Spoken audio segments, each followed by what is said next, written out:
Hey guys, welcome back to honest review. आज हम बात करने वाले हैं नियो नुआ साइकोलॉजिकल थ्रिलर रीले के बारे में, जिसमें रिज अहमद, लिली जेम्स और सैम वर्थिंगटन एक डार्क कम्युनिकेशन नेटवर्क के बीच फंस जाते हैं। फिल्म का प्रेमाइस स्मार्ट है और टेंशन स्लो बर्न स्टाइल में बिल्ड होता रहता है। चलिए शुरू करते हैं बिना स्पॉयलर्स के।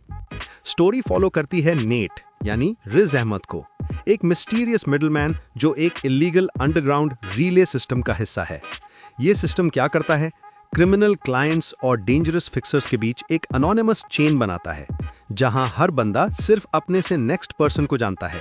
रूल्स सिंपल हैं: no identity shared, no calls recorded, no questions asked. बस मैसेज पास करो और चुप रहो।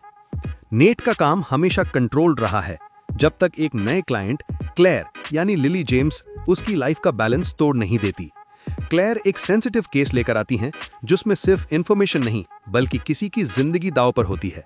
और जैसा पोस्टर हिंट देता है, सिस्टम के पीछे छुपा है एक और पावर, सैम वर्थिंगटन का कोल्ड अनप्रिडिक्टेबल ऑपरेटर।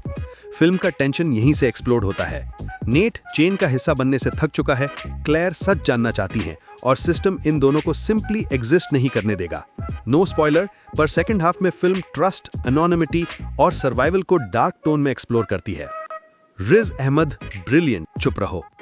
नेट का काम हमेशा कंट्रोल्ड रहा है, जब तक एक नए क्लाइंट क्लेयर यानी लिली जेम्स उसकी लाइफ का बैलेंस तोड़ नहीं देती। क्लेयर एक सेंसिटिव केस लेकर आती हैं, जिसमें सिर्फ इंफॉर्मेशन नहीं बल्कि किसी की जिंदगी दांव पर होती है। और जैसा पोस्टर हिंट देता है, सिस्टम के पीछे छुपा है एक और पावर, सैम वर्थिंगटन का कोल्ड अनप्रिडिक्टेबल ऑपरेटर। फिल्म का टेंशन यहीं से एक्सप्लोड होता है। नेट चेन का हिस्सा बनने से थक चुका है, क्लेयर सच जानना चाहती हैं और सिस्टम इन दोनों को सिंपली एग्जिस्ट नहीं करने देगा।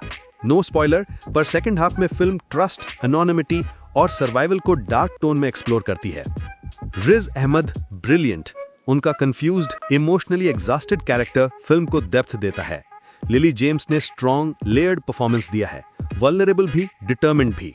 सैम वर्थिंगटन एक कोल्ड ब्लडेड प्रेजेंस लाते हैं जो मूवी का फियर फैक्टर बढ़ा देता है। डायरेक्शन क्रिस्प है, noir colours, shadow heavy frames और साइलेंट टेंशन का हेवी यूज है। फिल्म का टोन हेल और हाई वाटर जैसा ग्राउंडेड बट डिस्टर्बिंग फील देता है। अब बात करते हैं इसके प्लस और माइनस पॉइंट की। प्लस पॉइंट ये हैं कि strong performances by all the three Leeds,